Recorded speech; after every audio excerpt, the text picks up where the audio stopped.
أعزائنا الطلبة، السلام عليكم ورحمة الله وبركاته. في دورة كفاءة اللغة الإنجليزية التي هي إحدى متطلبات الدراسات العليا في الجامعات العراقية، والتي يلقيها المكتب الاستشاري لنظم المعلومات والحاسبات جامعة بغداد مركز الحاسب الإلكتروني. هذه المحاضرة تلقيها عليكم المحاضرة من جامعة بغداد سجاع عبد الله محمد. قبل ما نبلش بالمحاضرات لازم تعرفون تقسيم الدرجة شلون حيكون، محاضرات شلون حتنزل لكم، طريقة تسجيل الحضور. بالنسبة للمحاضرات حتنزل لكم كل يوم، ممكن إنه تنزل بالليل المحاضرة أو تنزل الصبح، ماكو أي مشكلة. فقط الإشكالية تكون في استمارة الحضور. إن شاء الله استمارة الحضور كل يوم حيتم إرفاقها في الساعة 8 صباحا. تبقى الاستمارة عندكم متاحة إلى أن الساعة 8 مساء. في أي وقت أنا أقدر أدخل أسجل حضور أوكي، بعد الساعة 8 ما راح تقدر تدخل تسجل حضور، ولازم تنتبهون للاستمارة. هذه الملاحظة ذكرتها أيضا بالتعليمات اللي نزلت بالكلاس روم. بالنسبة للتقسيم الدرجة شلون راح يكون عندكم؟ درجاتكم حتكون الحضور عليه 40 والامتحان حيكون من 60. أوكي، حضور كل يوم حيكون out of 6 عليه 6 درجات، فمجموع 5 أيام حيكون 30 درجة. تبقى عندي 10 اللي حتكون 5 على الأسايمنت، والخمسة الأخرى على المحاضرات التفاعلية اللي يكون interaction lecture. الأسايمنت إن شاء الله يوم الأحد ينزل، أحدد لكم الوقت، ممكن يكون الساعة 8 مساء، يبقى متاح عندكم للساعة يوم الاثنين للساعة 12 مساء صباحا. أوكي، بعدها أيضا ينغلق الأسايمنت، ما راح تقدرون ترسلون الواجب. بالنسبة للمحاضرة التفاعلية إن شاء الله حتنزل يوم الثلاثاء، أيضا أحدد الوقت قبل بدء المحاضرة بساعتين حتى الكل يكون متواجد أو يكون عنده علم عن وقت المحاضرة. أوكي، فلازم الكل يكون متواجد. طريقة الإرسال الواجب شلون راح تكون، طريقة المشاركة بالحلقة النقاشية شلون حتكون. بالنسبة للواجب حيتم إرفاق لكم رابط، تدخلون على الرابط، تملون الإيميل، الاسم الرباعي واسم الأم، بعدها حتلقون سؤال بالإنجليزي، أنتوا لازم تجاوبون السؤال، يكون لونج تكست مكتوب عندكم، فلازم الإجابة تكون من ضمن الاستمارة نفسها، وبعدين تنطوها إرسال. ما أجاوب الاسم والإيميل واسم الأم وأنطي إرسال، بهيجي حالة حضيع الواجب. بالنسبة للحلقة النقاشية حتنزل لكم أيضا استمارة، تملون الاسم الرباعي والإيميل واسم الأم وتنطوها إرسال، ما عندكم أي مشكلة. بهذه الحالة أنت تكون مشارك بالحلقة النقاشية. في حال عندك أي سؤال علمي يخص المحاضرة، محاضرة الإنجليزي، لا محاضرة العربي ولا محاضرة الحاسوب، العربي حيكون فقط امتحان، بهذه الحالة تقدر تترك في التعليقات وراح أجاوب عليه بنفس الوقت. تكون مدة المحاضرة النقاشية ساعة واحدة، بعدها تغلق الحلقة النقاشية. فبهيجي حالة حيكون درجة الامتحان مالتك من الحضور العفو من 40 تبقى 60 على الامتحان. هذه المحاضرة راح تكون هي فقط رفرش للمعلومات، مو بعد ما تخلص امتحان. الأسئلة مو من ضمن المادة، الأسئلة صعبة أوكي، أنا ما راح أقدر أنطي كل المعلومات اللي تخص الامتحان ب5 أيام، ما راح أقدر أسوي فلوينسي باللانجوج يعني في 5 أيام، لأنه تعلم اللغة يحتاج وقت بالقليل، يعني مينيموم يعني فد 2 أو 3 إنه تقدر تتقن فد شي من اللغة. فما ممكن ب5 أيام أنا أقدر أنطيك معلومات. ممكن إنه أنطيك معلومات، بس ما ممكن إنه أخليك تتقن اللغة بشكل كافي. أوكي، هذه خلصت بالنسبة للتعليمات. عرفنا وقت الامتحان راح يكون يوم الخميس إن شاء الله. استمارات الحضور كل يوم تنغلق الساعة 8 مساء، عدا يوم الخميس حتنغلق الاستمارة ساعة ب2 الظهر، حتى نقدر نكمل الحضور مالتكم إن شاء الله بالمغرب، يعني ساعة 5 أو 5:30 حيكون وقت الامتحان مالتكم. أوكي، فلازم تنتبهون للاستمارات مال الحضور يوميا من 8 الصبح، تبقى متاحة عندي أي وقت أقدر أدخل أسجل إلى أن يكون الساعة 8 مساء. هذه عرفنا كل اللي يخص وقت المحاضرات. الامتحان أيضا عرفنا تقسيم الدرجة شو راح يكون. بالنسبة للأسئلة راح تكون out of 5 question، راح تكون عندي 5 أسئلة، وأيضا كل سؤال أنا شارحة بالتفصيل عنه بالفيديوهات اللي موجودة. أوكي، فأول سؤال مثل ما نعرف حيكون grammar راح يخص القواعد. okay. So in this lecture يعني I'm going to give you the general idea about the exam. راح أعطيكم فكرة عن الامتحان. It consists of 5 questions. The first question is grammar, and in this paper I'm going to explain everything related to exam. أول سؤال راح يكون هو الجرامر، راح أعطيكم كل اللي يخص الامتحان. The question of grammar concerned with tenses, with conjunction, with if clauses, with preposition, and with passive voice and so on. بالنسبة لسؤال الجرامر هو يكون شنو؟ يا أما أزمنة أو يكون أدوات رابط conjunction، if clause عن حالات if الشرطية، preposition حروف جر، and passive voice and so on. ممكن يكون عن ال passive voice المبني للمجهول، وكل هذه شارحتها بالتفصيل في المحاضرات. And I'm going to explain about each one in details. شارحة كل شيء عنه بالتفصيل بالمحاضرات اللي موجودة. So the second question is language function. السؤال الثاني راح يكون وظائف لغوية، أيضا منزلت لكم إياها بشكل ملزمة. المادة راح تنزل لكم شكل فيديوهات، أو أيضا راح تنزل لكم شكل PDF. الملزمة الأولى راح تخص فقط الجرامر، والملزمة الثانية اللي راح تكون language function. بالنسبة للملزمة هي نفسها حتنزل كل يوم، يعني لمدة 5 أيام حتنزل الملزمات نفسهم، ملزمة اللانجوج فانكشن وملزمة الجرامر، لأنه تسجيل الفيديوهات راح يكون من ضمن الملزمة، وكل يوم راح ينزل فيديو وأيضا راح تنزل الملزمة، حتى إذا ما تفهمون أو ما تلحقون تفهمون عن الفيديو تقدرون ترجعون الPDF.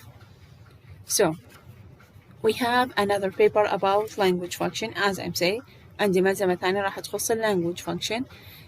We can define it as a lot of what we say is for a specific purpose, whether we apologize, whether we expressing wish or asking a permission, we use language function to fulfill that purpose. language function شنو؟ أنا أريد أوصل فد غرض، ممكن أن يكون أعبر عن الوش، الرغبة، or asking for permission، أو أطلب فد رخصة، or apologize، أعتذر، and so on. When we want to express about this purpose we should use language function. من أريد أعبر عن هذه فلازم أستخدم شنو؟ الوظائف اللغوية. They use it when language is both the purpose of utterances rather than the particular grammatical forms. فهذا يعتمد عن شنو؟ عن الutterances بدل ما يعتمد عن الgrammatical forms، بدل ما يعتمد عن القواعد.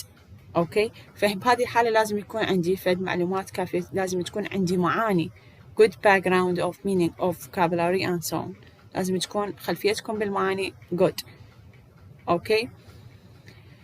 A language function we should have a sender and we should have receiver. لازم يكون عندي مرسل ومستلم. And we must have a line under one of sentence and we should decide that this sentence indicate for what.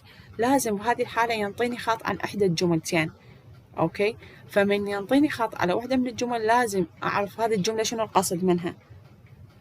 إذا ما انطاني خط أعتمد على الجملة الأخيرة. أوكي. So we have now which sentence indicate for what? Each sentence indicate for what?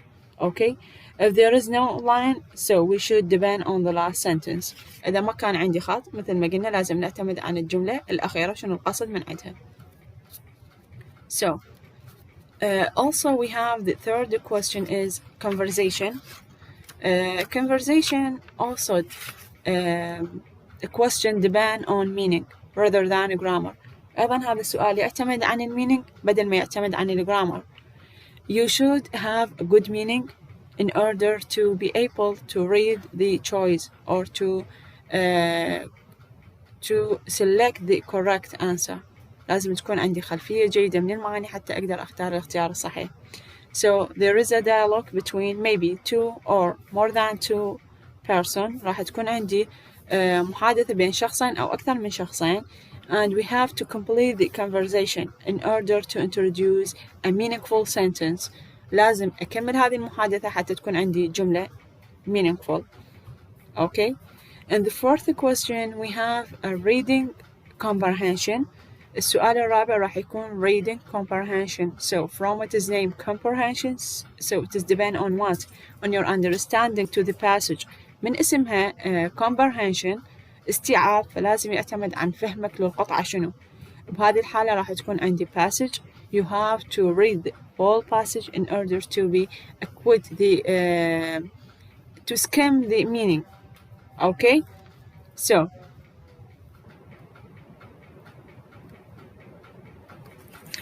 with the reading comprehension, the question may be about the meaning of passage, or maybe about the opposite or the synonym or the antonym of word.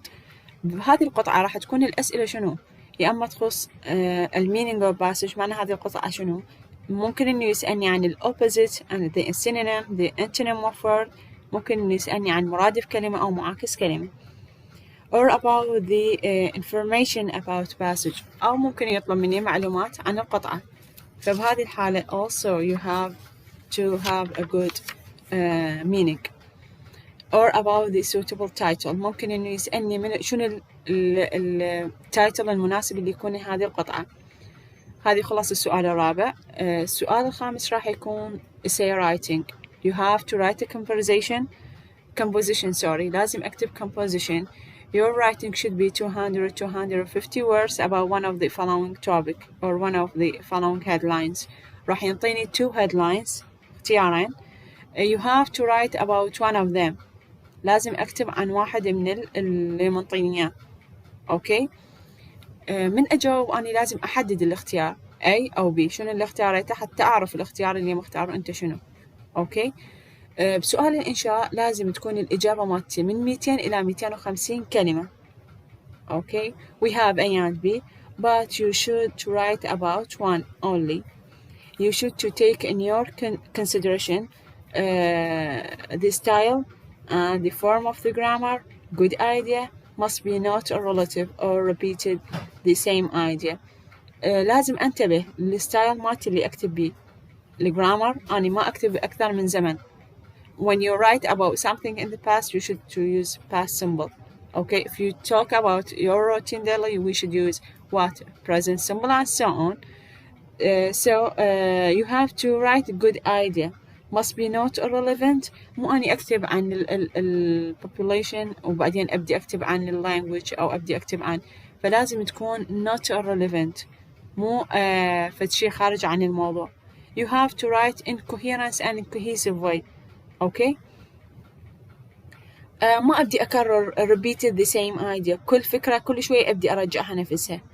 Also the correct spelling، لأنه درجة الإنشاء راح تكون مقسمة عن الجرامر، عن السبيلينج، عن البونكتويشن علامات التنقيط and so on.